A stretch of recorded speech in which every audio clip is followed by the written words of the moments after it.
거룩하고 사랑이 많으신 아버지 하나님, 이 복되고 거룩한 안식일날, 그 중에서도 최고의 복된 안식일, 1년 중에서 최고의 복된 날, 대속죄일날 주님 앞에 나아가게 도와주시오니 감사드립니다. 하나님의 말씀을 통해서 이 시간에 저희들의 모든 더러운 죄가 용서함 받고 깨끗함 받고 새로운 사람으로서 하나님의 구원의 자녀로서 나아가는 저희들이 되어지도록 인도하여 주옵소서. 예수님의 이름으로 기도하였습니다. 아멘. 오늘은 대속죄일 욤키푸르 절기입니다. 7월 10일이죠. 지난 주일날 7월 1일날 나팔절을 우리가 보냈습니다. 절기는 그러면 왜 지켜야 합니까? 하나님의 구원의 시간표이기 때문인 것입니다. 그것을 예언적으로 보여주기 때문에 그 절기를 통해서 하나님께서 오늘 우리에게 어떤 일을 행하실 것인가 라는 것을 우리는 알 수가 있다는 겁니다. 점을 치는 것이 아닙니다. 절기입니다. 그때 그 하나님의 시간표를 하나님의 말씀을 통해서 우리는 예언적으로 볼 수 있다라는 것을 말하고 있는 것입니다. 그러면 욤키푸르 대속죄일인데요, 우리의 모든 더러운 죄를 덮어주시는 그러한 절기다라는 겁니다. 이 절기가 왜 의미 있는 그러한 중요한 날입니까? 대제사장이 1년에 딱 한 번 지성소에 들어가서 자기의 죄와 백성들의 모든 죄를 사는 그러한 대사면의 날이기 때문에 중요한 날이다라는 것입니다.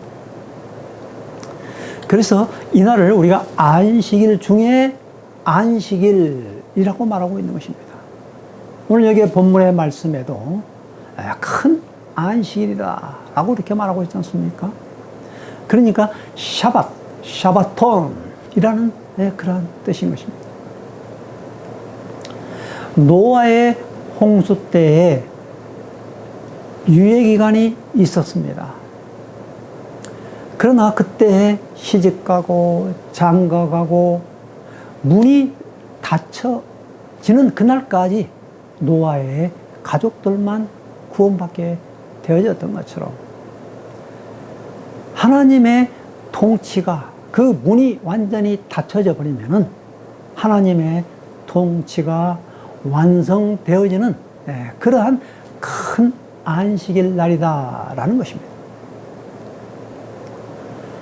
또한 그날은 시편 103편 12절에 보면은 우리의 모든 죄과가 동에서부터 서에서 먼 것처럼 우리의 죄가 없어진다, 덮어진다, 멀어져 간다, 그러한 뜻이라는 것입니다.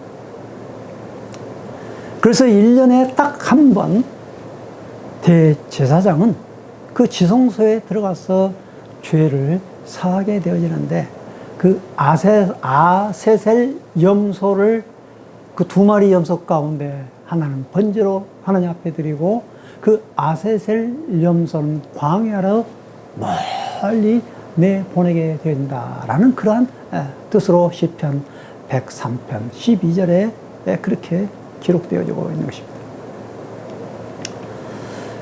자, 그래서 이 날은 특별한 날이기 때문에 그 나팔절서부터 열흘 동안 두려움과 경외로서 그날을 맞이하고 용서를 구하고 그 마지막 날에는 죄 용서함 받을 수 있는 그러한 축복의 날로 지키기 때문에 그 날을 이스라엘 백성들은, 유대인들은 요나서를 읽는다라는 것입니다. 자, 그러면 이 요나서를 아까 우리가 본 말씀에 4장 끝절 부분만 저희들이 읽었습니다. 어떻게 보면 이 구약의 많은 책들, 예언서들, 그 책은 선민 중심의 구속 역사를 기록하고 있는 것에 반해서 오늘 이 요나서는 특별하게도 이방 나라, 특히 이스라엘 나라의 그 원수 국가인 아수르, 그것도 그 수도 니느웨의 성의 구원을 중심으로 전개되고 있다라는 것입니다. 그래서 요나서는 하나님이 선민 이스라엘 백성만을 위한 하나님이 아니라 이방인들의 하나님, 곧 온 천하 만민의 하나님이심을 보여준다는 측면에서 구약의 복음서라고 해도 우리는 과언이 아닐 것입니다. 그 당시의 시대적인 배경을 보면은 분열 왕국의 시대였습니다. 북이스라엘의 그 우상을 섬기는 그러한 시대였던 것입니다. 그럼에도 불구하고 그 아수르 나라는 더 나쁜 짓들을 많이 했습니다. 둘 다 하나님께서 손을 댈 것이라는 것을 하나님께서는 예언적으로 또 선지자를 통하여서 말하고 있는 것입니다. 그런데 놀랍게도 하나님은 이스라엘의 버릇을 고치기 위해서 어느 민족을 들어 쓰겠다고 말씀하셨는가 하면은 아수르라는 민족을 들어서 이스라엘을 벌하겠다고 말씀하셨습니다. 자, 그러면 아수르의 용서와 회복은 곧 누구에게 재앙입니까? 이스라엘에게는 끔찍한 재앙이 되는 것입니다. 그런데 지금 요나는 그 이스라엘의 대표격인 선지자예요. 자기의 민족을 멸망시킬 그 아수르 대표격인 니느웨 성에 들어가서 회복과 회개와 용서의 복음을 전하라고 한다면은 선민 사상에 꽉 쪄들어 있던 그 이스라엘 선지자로서는 도저히 납득할 수가 없다라는 것입니다. 그래서 요나는 다시스로 피하게 된 것입니다. 자기 민족에게 어떤 짓을 하는 겁니까? 매국노 짓을 누가 하겠습니까? 그런데 다시스로 가다가 붙잡혀서 다시 니느웨로 어쩔 수 없이 물고기 뱃속에서 토해내가지고 니느웨로 와서 외치지 않습니까? 40일이 지나면 니느웨가 망한다라고 메시지를 선포하고 지나갑니다. 사흘길 단 하루 만에. 그런데 회복을 주셨습니다. 그러나 그들의 회복과 그들의 용서는 바로 이스라엘에게는 재앙이라는 것입니다. 요나는 적국 성에 들어가서 하나님의 뜻을 따라 목숨을 걸고 복음을 전했습니다. 그 결과는 자기 민족에게는 배반하는 꼴이 되었다는 것입니다. 요나는 메시지 전한 후 자기 고국에 돌아가면 조국의 백성 앞에 어찌 얼굴을 들겠습니까? 그래서 더 큰 낭패를 당하기 전에 차라리 죽여주십시오 라고 계속해서 반복해서 말을 하고 있고, 다시스로 가는 배를 타다가 풍랑을 만나서 선원들에게 자기 자신의 신분을 밝히고 왜 이와 같은 풍랑이 일어났느냐 했을 때 자기를 들어 바다의 가운데 던지라 라고 말할 수밖에 없었다라는 것입니다. 참 굉장히 저 요나서를 전하기 전에 그 배경 이야기를 제가 길게 하고 있습니다. 이 배경을 이해하지 못하면 이 요나서 짧은 4장을 우리는 제대로 이해할 수가 없게 되어지는 것입니다. 그래서 열왕기하 14장 25절에 요나 선지자가 여로보암 2세 때에 활동했다라고 분명하게 언급을 하고 있습니다. 또 요나 선지자는 여로보암 2세가 이스라엘의 영토를 회복하고 북쪽으로는 하마스에서부터 남쪽으로는 아라바에 그 사이에 이르는 광활한 땅을 정복할 것도 예언하였습니다. 그래서 어떤 학자들은 본서에서 나오는 그 아수르 왕이 역사에서 아슈르단 3세이며 그가 요나의 메시지를 듣고 회개한 것은 다름이 아니라 요나의 그 메시지도 물론 영향이 있었겠지만은 세 차례에 걸친 국가의 큰 재앙, BC 765년에 돌림병이 있었고요. 그 다음에 BC 763년에는 일식이 있었고요. BC 763년에 그 일식은 계기 일식은 그 당시에 엄청난 충격이었던 것입니다. 자, 이렇게 본다면 요나가 니네를 방문하고 회개의 메시지를 선포한 것은 대략 BC 763년이었다라고 우리는 추정해 볼 수가 있다는 것입니다. 역사적인 사실을 말하고 있는 것입니다. 아마 요나는 사명을 감당한 후에 북이스라엘로 돌아와서 본서를 기록했을 것이다 라고 말하고 있는 것입니다. 요나서가 두 가지 의문이 있죠. 어떻게 사람이 물고기 뱃속에서 3일 동안을 지낼 수가 있겠느냐. 또 한 가지는 요나의 그 짧은 메시지에 니느웨의 백성과 왕이 어떻게 회개를 할 수가 있겠느냐. 두 가지 의문이 있을 수가 있는데 아까 배경을 제가 왜 설명하고 있습니까?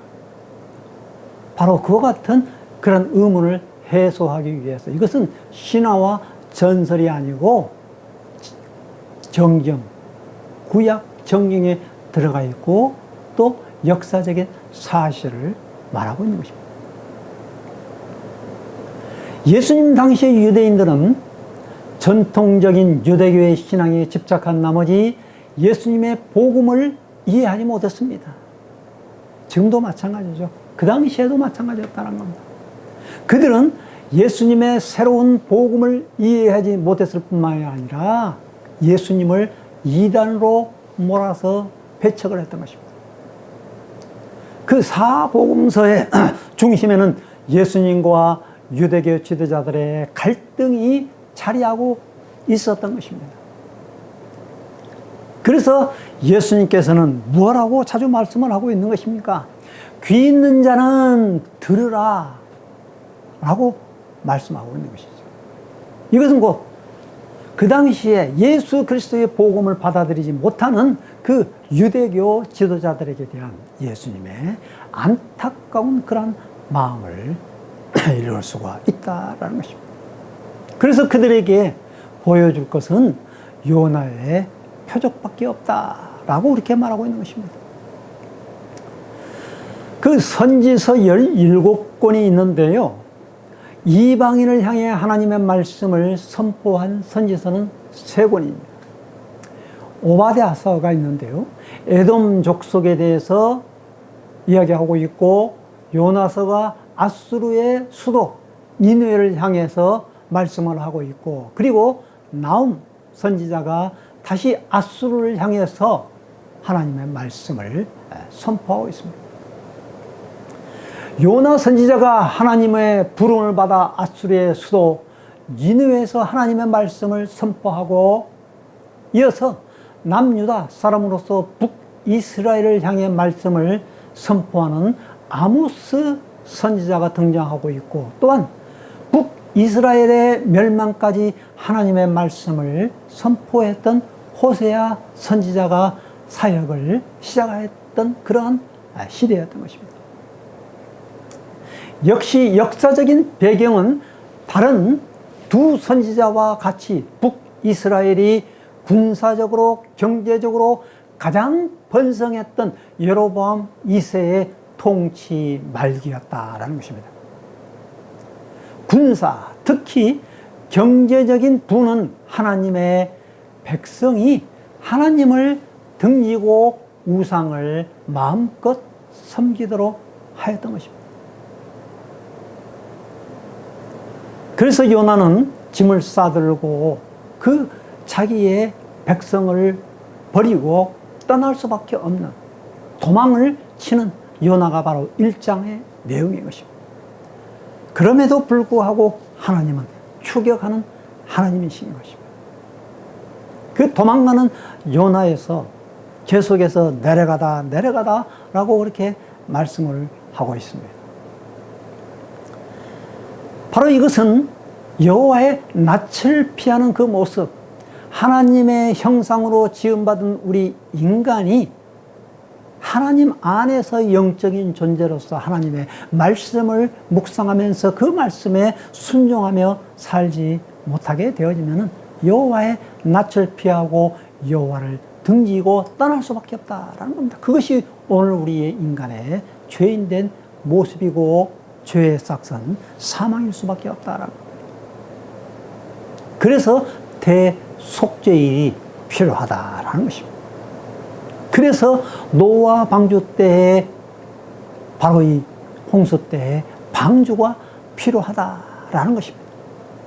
그 당시에는 물로 심판이 내려졌지만 이제는 마지막 때에 이제는 불로서 심판이 임하게 되어진다라는 것입니다. 그렇기 때문에 하나님께서는 그 불로 심판하기 전에 바로 이 대속죄일, 나팔을 불어서 예수님의 재림을 경고하고 그리고 대속죄일날 대사면에 그러한 날을 예표하고 있다라는 것을 말하고 있는 것입니다. 2장에서는 물고기 뱃속에서 체험을 하게 되어진 것이죠.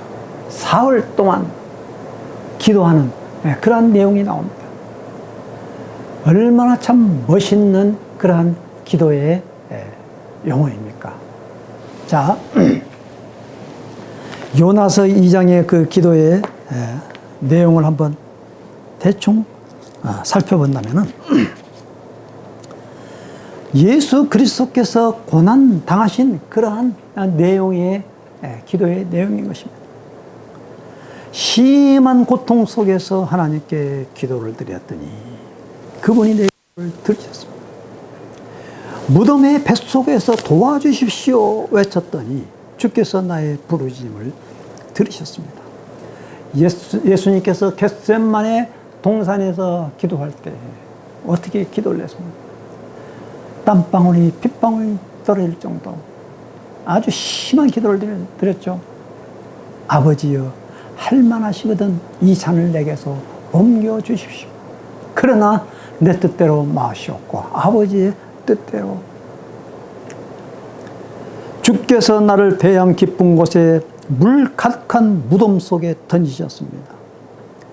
대양의 파도와 물결이 내게 부딪혀 왔습니다. 나는 말했습니다. 내가 던져졌습니다. 던져졌다라고 이렇게 말하고 있는 거죠. 예수님께서 바로 십자가에 못 박혀 죽으심으로 말미암아 유대인들에게 던져졌습니다. 대제사장 그 가야바의 그 법정에까지 출교를 당했습니다. 대양의 파도와 물결이 내게 부딪혀 왔습니다. 나는 말했습니다. 내가 내 던져졌습니다. 주의 시야 밖으로 내 던져졌습니다. 다시는 눈을 들어 주의 거룩한 성전을 보지 못할 것입니다. 대양이 나의 멱살을 잡았습니다. 태구 쪽 시면이 나를 콱 움켜쥐었습니다. 산들의 뿌리가 놓인 해저에서 해초들이 내 머리를 휘가 맞습니다. 나는 사람의 몸이 닿을 수 있는 가장 깊은 곳까지 내려갔습니다. 가장 깊은 곳까지 내려갔다. 예수님께서 가시면류관을 쓴 그러한 장면이 생각나지 않습니까? 내 뒤에서 문들이 쾅 소리를 내며 아주 닫혀버린 듯 했습니다. 무덤 속에 있는 예수 그리스도. 그러나 하나님, 나의 하나님 주께서 나를 그 무덤에서 끌어올려 살리셨습니다. 부활 아닙니까? 내 목숨이 사그러져 갈 때 내가 하나님을 기억했고 나의 기도가 주께 이르렀으며 주의 거룩한 성전에까지 닿았습니다. 헛된 신들, 가짜 신들을 예배하는 것은 유일하신 참 사랑을 등지는 것입니다. 하나님의 사랑을 등지는 그러한 것을 말하고 있는 거죠. 나는 주님을, 오직 하나님을 예배하며 소리쳐 감사드리겠습니다. 제사장의 맹세인 것입니다. 그리고 주 앞에서 약속한 것을 이행할 것입니다. 구원은 하나님께만 있습니다. 예수 그리스도. 3장에서 니느웨 성의 회개를 말하고 있습니다. 온 백성 왕까지 나서서 회개하고 있는 모습인 것입니다. 그 전 백성이 회개하고 돌아올 때에 그 이방 민족이 바로 심판의 대상에서 벗어나고 용서함을 받은 그런 하나님의 사랑을 말하고 있는 것입니다.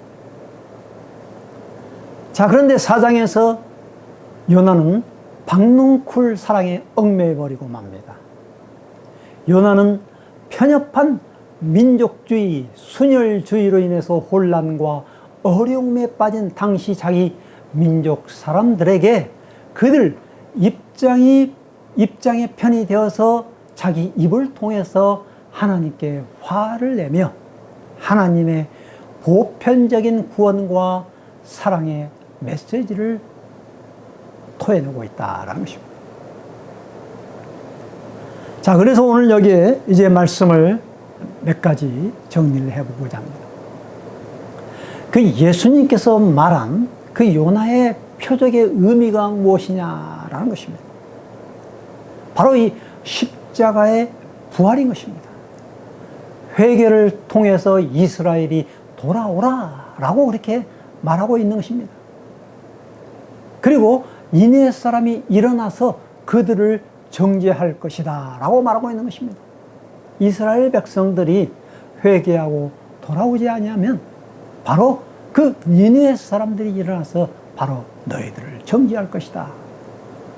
자, 그런데 희한하게도 역사는 말하고 있는 것입니다. 북이스라엘의 멸망이 언제 일어났습니까? 40년 후 요나가 복음을 메시지를 전하고 나서 BC 723년에 북이스라엘은 멸망당하고 말았던 것입니다.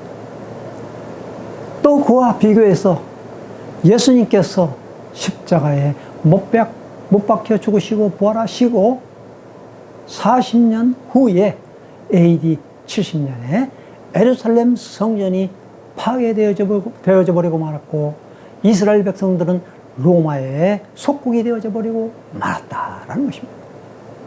어떻게 이렇게 일치합니까? 그래서 예수님은 요나의 표적밖에 보여드릴 수 없다라고 말하고 있는 것입니다. 자, 그러면 욤키푸르 대속죄일 최후의 심판의 날이라고 했습니다. 이것이 어떻게 요나서와 무슨 관계가 있느냐라는 것입니다. 요나서 2장은 바로 아까 그리스도의 고난에 동참해야 할 것을 의미하는 최고의 기도의 내용이라고 했고 사흘 동안 물고기 뱃속의 체험의 기도의 내용이라고 했습니다. 그 기간 동안에 하나님의 말씀과 함께 모든 자기의 죄를 토해냄으로 말미암아 예수 그리스도의 십자가의 보혈이 아니고서는 우리는 용서함을 받을 수 없다라는 것을 깨닫는 그러한 구원의 날이요, 또 안 믿는 사람들에게는 심판의 날이다라는 것을 말하고 있는 것입니다. 나를 들어 바다에 던지라 이렇게 말하고 있던 그 요나는 자기의 의무, 자기의 탓, 자기의 책임을 말하면서 희생의 복음을 말하고 있는 것입니다. 박능쿨에서는 자기 중심의 사상으로 돌아온 것은 곧 이스라엘의 그 영적 상태를 대변하고 있고, 자기 자신을 고발하고 있고, 자기 자신을 통해서 이스라엘 백성들을 고발하고 있는 내용인 것입니다. 그래서 내 이룰 줄 알았습니다 라고 말하면서 하나님의 속성을 말하고 있지 않습니까? 그래서 지극히 은혜로우시며 자비로우시며 노하기를 더디하시며 사랑이 차고 넘치며 용서해 주시는 분 아닙니까? 라고 구약의 복음서라고 이렇게 말하고 있는 것입니다. 차라리 죽는 게 낫습니다. 그렇게 말하고 있는 것이죠. 요나서 4장에서 바로 이제 해피엔딩으로 끝나지 않습니다. 결론이 이상하게 끝마치고 맙니다.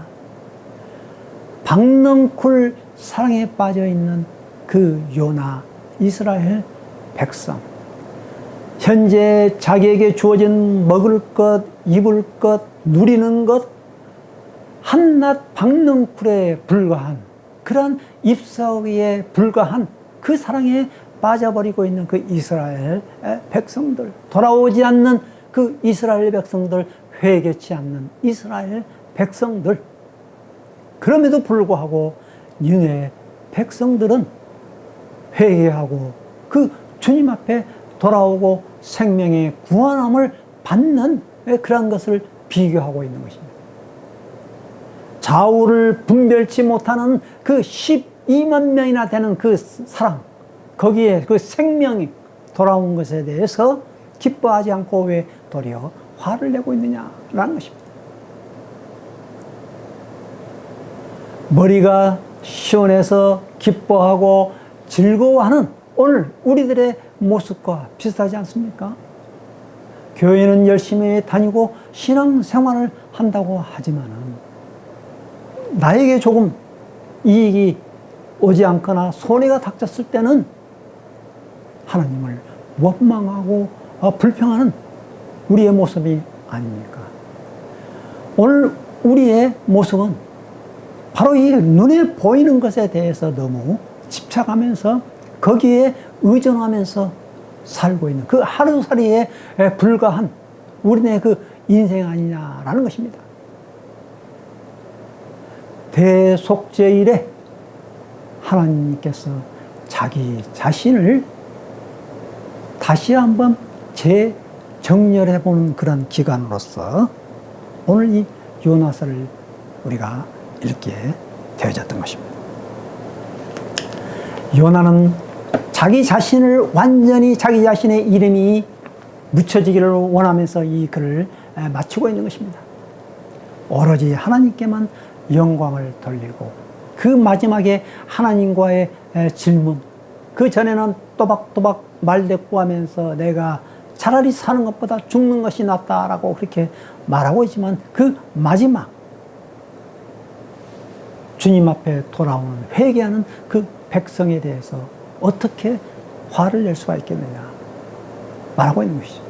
한 사람의 생명이 천하보다도 귀하다는 그 예수님의 말씀, 대속죄일 대제사장 되신 예수 그리스도께서 우리를 위하여서 피를 흘리신 그 보혈로 말미암아 그 십자가의 사랑과 그 부활을 믿을 때 우리는 용서함을 받고 큰 안식일에 들어갈 수 있는 자격을 얻게 되어지는 것이 바로 킴, 요프로, 욤, 키프로라는 그러한 뜻인 것입니다. 전반전 유월절, 무교절, 초실절, 칠칠절은 전방이었다면 마지막 후반기, 나팔절, 대속죄일, 그 다음에 이 초막절은 바로 예수님의 그 재림과 마지막 심판 때에 이루어지는 그러한 하나님의 시간표를 말하고 있는 것입니다. 오늘 저희는 성경에 나와 있는 이 7월달을 기준해서 절기를 지키고 있는데요. 원래 봄절기, 가을절기를 그렇게 말하고 있는 것입니다. 가을절기, 그러니까 우리나라의 한 추석 정도가 되는 그러한 절기입니다. 그러나 저는 이 리허설 기간으로서 성경에 나와 있는 그러한 그 1월달, 7월달, 새로 후반기를 시작하는, 그러나 또 이스라엘 백성들은 후반기가 아니라 새해라고 말하고 있지 않습니까? 그 뜻깊은 이 하나님의 절기를 의미 있게 중요하게 보내면서 우리의 모든 더러운 죄가 용서함을 받는 그러한 기쁨으로 우리가 이 세상을 살아가면은 얼마나 참 행복하고 멋이 있겠습니까? 기도하겠습니다. 하나님, 요나서는 4장으로 마칩니다. 그러나 우리가 그 요나서 4장에서 우리가 이어서 답변해야 할 그러한 시점에 우리가 놓여져 있습니다. 주님, 우리의 마음속에, 우리의 심령 속에 때로는 하나님의 놀라운 은혜를 덧입고 사랑을 덧입고 하나님의 자녀로, 구원받은 축복의 자녀로 산다고 하지만은 이 삶의 현실 속에서 또 한 번 하나님을 원망하거나 불평하거나 나태하거나 나 자신을 죽여주십시오, 차라리 죽는 것이 낫습니다 라고 신앙에 무기력할 때가 많이 있는데, 이러한 대속죄를 맞이하여서 우리의 모든 더러운 다 죄가 용서함 받고 사면을 받고 예수 그리스도의 보혈의 피로 말미암아 구속함을 얻는 하나님의 택한 자녀로서 새로운 한 해를 멋있게 나아가는 저희들이 되어질 수 있도록 도와주시옵소서. 예수님의 이름으로 감사 기도하였습니다. 아멘.